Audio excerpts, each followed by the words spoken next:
അങ്ങനെ എല്ലാവരും എത്തിയിട്ട് കേക്ക് കട്ട് ചെയ്യാൻ പറ്റിയിട്ടില്ല കേട്ടോ. കാരണം എന്താണെന്ന് വെച്ചാൽ അതിൻ്റെ ഉള്ളിൽ ഓൾറെഡി ആൾക്കാരുള്ളതുകൊണ്ട് നമ്മളവിടെ വെയിറ്റ് ചെയ്തുകൊണ്ടിരിക്കുക കേട്ടോ. കുറേ ടൈം പോസ്റ്റായി നിന്നെങ്കിലും ഞങ്ങൾക്ക് വല്ലാണ്ട് അങ്ങ് പോസ്റ്റായ പോലെ തോന്നിയില്ല. കാരണം എന്താണെന്ന് വെച്ചാൽ എല്ലാവരും ഉള്ളതുകൊണ്ട് സംസാരിച്ചിട്ടൊക്കെ അങ്ങനെ ഇരുന്നു കേട്ടോ. അതൊക്കെ കഴിഞ്ഞതിന് ശേഷം ഫൈനലി നമ്മൾ കേക്ക് കട്ട് ചെയ്യാൻ പോകും കേട്ടോ. കേക്ക് നല്ല അടിപൊളി കേക്കായിരുന്നു കേട്ടോ. പിന്നെ നമ്മൾ വലിയൊരു തീമൊന്നും പ്ലാൻ ചെയ്തിട്ടില്ല, കാരണം പെട്ടെന്നുള്ളതായിരുന്നല്ലോ. എന്തായാലും അവരുടെ സർവീസ് അടിപൊളിയായിരുന്നു. ടൈമിലാണ് ഈ കന വിളിച്ചേക്കില്ല, കാരണം ആൾ ആദ്യം പറഞ്ഞിരുന്നു കുറച്ച് കഴിഞ്ഞാൽ ഞാൻ പോകുന്നുള്ളത്.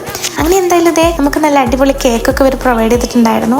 എന്തായാലും ഈ ദിവസം നമുക്ക് അഭിനെ ഹാപ്പി ആക്കാൻ പറ്റിയിട്ടുണ്ട് കേട്ടോ. ഇന്നലെ വീട്ടിൽ നിന്ന് കേക്ക് കട്ട് ചെയ്തുകൊണ്ട് തന്നെ ഇന്ന് നിങ്ങൾ കുട്ടികളൊക്കെ പോയിട്ട് വന്നു പറഞ്ഞു കേട്ടോ. ഉമ്മ ഇപ്പം അതുകൊണ്ട് അവരില്ലായിരുന്നു. ഞങ്ങളെല്ലാവരും കേക്കൊക്കെ കട്ട് ചെയ്ത് കഴിച്ചു. പിന്നെ എൻ്റെ അനിയനും ഏട്ടനും വന്നിട്ടില്ല കേട്ടോ. അവര് അവനക്കുള്ള ഗിഫ്റ്റ് ഇന്നലെ കൊടുത്തിട്ടുണ്ടായിരുന്നു. എനിക്കിത് എൻ്റെ ഏട്ടൻ്റെ നാത്തൂൻ്റെ വാങ്ങ ഒരു നല്ല അടിപൊളി ബാഗ് ഉണ്ടായിരുന്നു കേട്ടോ. എനിക്ക് പെർപ്പിളും ലാവൻഡറും ഭയങ്കര ഇഷ്ടം, അതുകൊണ്ടായിരിക്കും ഈ കളർ തന്നെ അവർ കൊടുത്തയച്ചു. എന്താണെങ്കിൽ ഇതേ ബാക്കിയുള്ള കേക്ക് നമ്മൾ വീട്ടിലേക്ക് എടുത്ത് വീട്ടിലെത്തിച്ച് നല്ല അടിപൊളി ബിരിയാണിയും അതുപോലെ തന്നെ ഒരു പായസമൊക്കെ കുടിച്ചു. അപ്പോൾ ഇത്രയൊക്കെ ഇന്നത്തെ വീഡിയോ കേട്ടോ. നെക്സ്റ്റ് വീഡിയോ കാണുന്നവരോ ബൈ.